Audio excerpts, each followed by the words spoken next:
अब भला उसकी अबका के हाथों की बनी मिठाई उसे छोड़कर सब खा रहे हैं तो गुस्सा होना तो लाजमी है। हर्षवर्धन काशी एकलव्य के ने जब मोहन थाल का एक एक पीस खाया तो उन्हें भी किसी अपने की यादों ने घेर लिया। वो तीनों पहले एक दूसरे की तरफ देखते हैं, फिर पुरुषोत्तम जी की तरफ देखते हैं जो नवाखों के साथ बस मिठाई खाने में बिजी थे। दादाजी, ज़्यादा मिठाई खाना है हेल्थ के लिए अच्छा नहीं होता, अबका उनका हाथ पकड़कर पूरे हक से बोली। तो पुरुषोत्तम जी रुक जाते हैं और प्यार से उसके सर पर हाथ फेरते हैं। ये देखकर तो हो रहा है परिवार बहुत ज़्यादा शॉक्ड था, क्योंकि उन्होंने कभी भी खुलकर पुरुषोत्तम जी से बात नहीं की थी। इसे आप चाहे डर या झिझक कह सकते हैं या फिर रिस्पेक्ट, और ये हर पीढ़ी के बीच और हर परिवार में देखने को मिलता है। भाई हम कम शौक तो वाधवा परिवार भी नहीं था, और इसकी वजह थी अबका। आज सिर्फ अबका के रूम रेनोवेट नहीं हुआ था, बल्कि उसकी ज़िंदगी में भी एक साथ शामिल हुई थी प्यार, रंग, खुशियाँ सब। आज अबका की ज़िंदगी में एक बार फिर ज़िंदगी शामिल हुई थी। दादी माँ, डिनर रेडी है, चलिए अबका, वत्सला जी से बोली।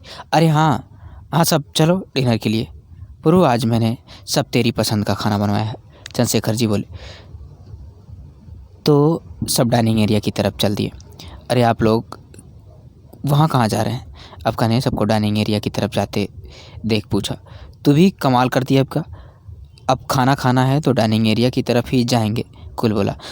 हाँ भैया मुझे पता है कि आप सबको खाना खाना है तो आप उस तरफ जा रहे हैं, पर खाना उस तरफ नहीं उस तरफ है।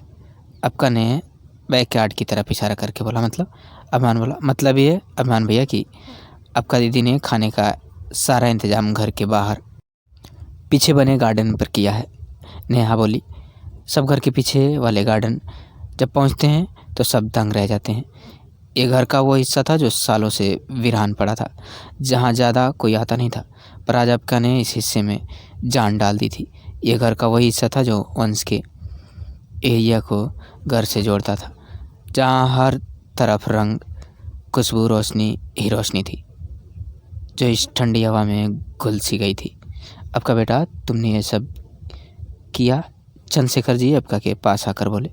उस पल से दादाजी, जब आपने बोला था कि आपके इतने पुराने दोस्त आपसे मिलने आ रहे हैं थे, तो इस मौके को स्पेशल तो बनाना था ना। दादाजी आप सब यहाँ बिराजिए, आपका गार्डन के सेंटर में इशारा करके बोली। अबका ने यहाँ डाइनिंग टेबल नहीं लगवाई थी, बल्कि ज़मीन में गद्दे और छोटी छोटी सी चौकी रखी थी। एक तरफ घर के सारे जेंट्स बैठ गए थे और एक तरफ की सारी लेडीज से प्रथा प्रतिष्ठा। अबका और नेहा सबको खाना सर्व करती है। राजस्थानी खाने की खुशबू से सारा गार्डन महक उठा था।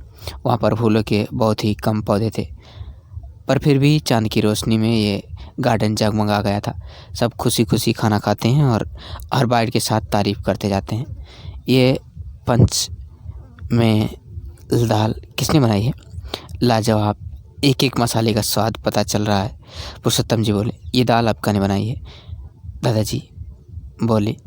प्रथा और रही मसालों की खुशबू की बात, तो अबका ने सारा खाना ताज़ा मसाला पीस कर बनाया है, वो भी सिलबट्टे पर, प्रतिष्ठा बोली। सब खाना ख़त्म करते हैं और पुरुषोत्तम जी अबका को नेक के रूप में अपने गले की चेन देते हैं, जो ना जाने कब से उनके ख़ानदान में थी। पता नहीं क्यों, पर पुरुषोत्तम जी को अबका से एक अलग ही जुड़ाव महसूस हो रहा था। भाई खाना तो हो गया, अब आगे क्या? शिवशेखर जी बोले। अरे अभी कहाँ बड़े पापा, अभी पान खाना बाकी है, अबका दीदी ने खुद बनाया है, नेहा बोली। क्या पान? जमाने को गए पान खाए, हर्षवर्धन जी बोले। कहने को तुम पराई हो अबका, पर न जाने क्यों कुछ रब्ता सा महसूस हो रहा है तुमसे, हर्षवर्धन जी मन ही मन बोले। अभी लाई, अबका ये बोल गार्डन के दूसरे कोने में चली जाती है पान लाने। वंश भी के अपने कमरे की तरफ चला जाता है और कोई भी उसे नहीं रोकता। अबका टेबल पर पान लगा लगा कर प्लेट में रख रही होती है, तभी मोच उसके पास उसके पीछे खड़ा हो जाता है। अब कहा, प्लीज़ मुझे मत मोड़ना, वरना बहुत किस्मत करके मैं तुमसे जो कहना चाहता हूँ तुमसे कह नहीं पाऊँगा। मैं तुमसे प्यार करने लगा हूँ। अब कहा, जब तुम्हें पहली बार देखा था तब से तुमसे प्यार करता हूँ। क्या तुम मुझसे शादी करोगी? हाँ, तो बस एक इशारा दे दो। अगर तुम्हारा जवाब हाँ में रहा तो मोची एक ही सांस में सब जल्दी जल्दी बोलता चला गया। मोच की तो हिम्मत ही नहीं हो रही थी अबका से नज़र मिलाने की। वो अबका से थोड़ा दूर जाकर खड़ा हो गया था। थैंक यू जतिन, अच्छा हुआ जो तुमने मुझे प्रोजेक्ट की अपडेट दे दी, वरना कल ऑफिस में बहुत बड़ी प्रॉब्लम हो जाती। कल ऑफिस में मिलते हैं। आपका कान से ईयरफोन निकालकर टेबल पर रखकर पान सेट करने लगती है। द तेरी की, आपका ने तो कुछ सुना ही नहीं कि मोच अभी अभी उससे अपने प्यार का इजहार करके गया है। पर क्या, वो तो सीक्रेट है, आगे ही पता चलेगा। अब का सबके लिए प्लेट में पान ले आती है और सबको देती है। भाई आज तो मज़ा आ गया खाना खा के, शिव शेखर जी बोले। मज़ा सिर्फ मज़ा नहीं आया शिव, दिल खुश हो गया। हर्षवर्धन जी बोले, आप सच कह रहे हैं, हर्ष दिल जीत लिया है इस बच्चे ने। लगता ही नहीं है कि आज इससे पहली बार मिल रहे हैं। काशी अबका के पास आकर उसके सर पर प्यार से हाथ फेरकर उसका माथा चूमते हुए बोली। सब ऐसे ही हंसी खुशी बातें कर रहे थे। क्या और क्रिया सबको बातें करते देख रही थी।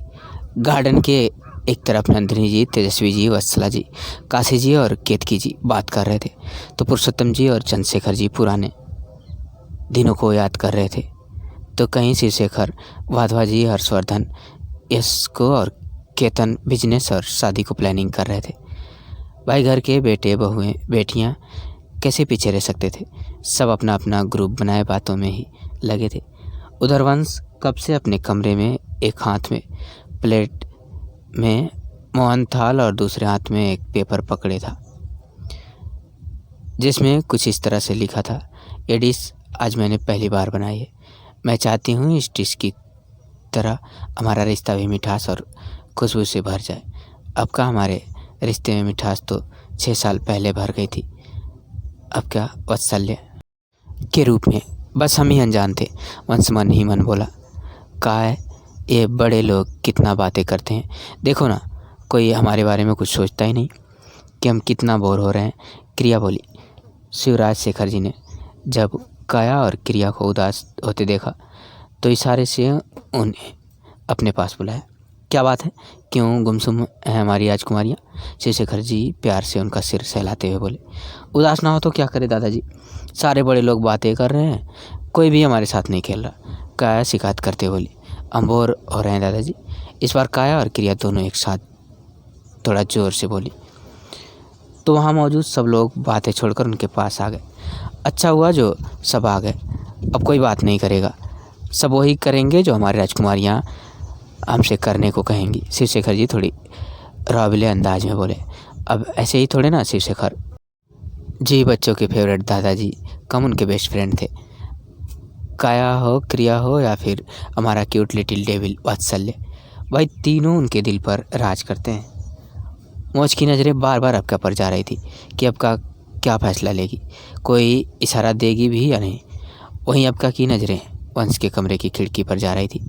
क्या वंश आपके लिए इतना कुछ किया, तैयार हुई सिर्फ आपके लिए साड़ी पहनी क्योंकि आपने दी थी और अब आप ही यहाँ नहीं हैं? अबका मन में बोली। वंश जो रूम में पानी पी रहा था उसे एकदम से हिचकी आ गई। ये अबका भी ना। वंश सर हिलाकर मुस्कुरा दिया।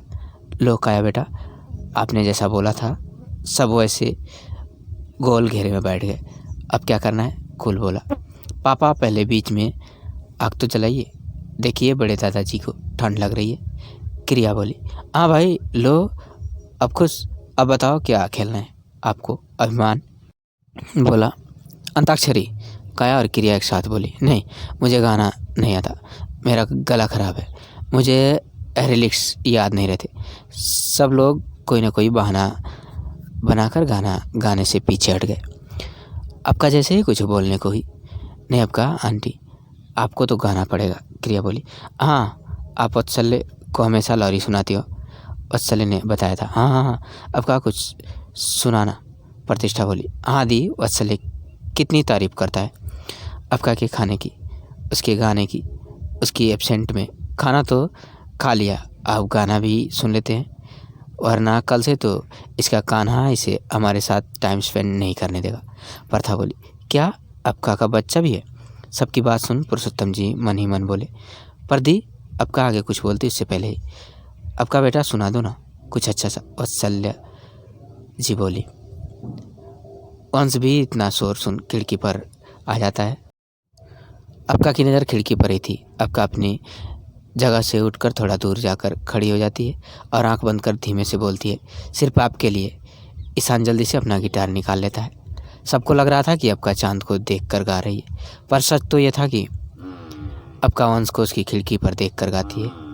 आपका गाते हुए सबके पास से होकर गुजर रही थी, तभी पल भर के लिए सही आपका की नज़र मोच से जा मिलती है और हमारे मोच बाबू इसे आपका का इशारा समझ लेते हैं। गाते गाते आपका की आंखें नम हो जाती है और उसकी होठों पर हल्की सी मुस्कान होती है। काया और क्रिया सबको डांस करने के लिए खड़ा कर देती हैं। सारे जेंट्स अपनी वाइफ के साथ एक दूसरे की आंखों में खोए हुए डांस करने लग गए। अब माहौल इतना रोमांटिक जो हो गया था आपका गाते गाते। थैंक यू आपका हाँ करने के लिए। अब मैं घर के बड़ों से बात कर सकता हूँ, मोच मन ही मन बोला। वंश की नज़र मोच पर जाती है तो इस वक्त जैसे अब काका देख रहा था, वंश कैसे ना देख सकता था कि उसके मन में क्या चल रहा है। अब ऐसे ही तो वो वंश वादा नहीं बन गया। अब काका की नज़रें वंश की नज़रों से जा मिलती है, दोनों की आंखें नम थी। तो मोक्ष की गलतफहमी क्या ले आएगी वंश और अबका के बीच दूरियां, जानने के लिए जुड़े रहिए चैनल पर। तो दोस्तों यह थी हमारी आज की कहानी। उम्मीद करते हैं आपको पसंद आई होगी। आपका क्या कहना है इस कहानी के बारे में कमेंट करके हमें ज़रूर बताएं। वीडियो को लाइक करके चैनल को सब्सक्राइब कर दीजिए ताकि आने वाली वीडियो आपको तुरंत मिले। मुझे दीजिए अगली वीडियो तक इजाज़त। तब तक के लिए धन्यवाद।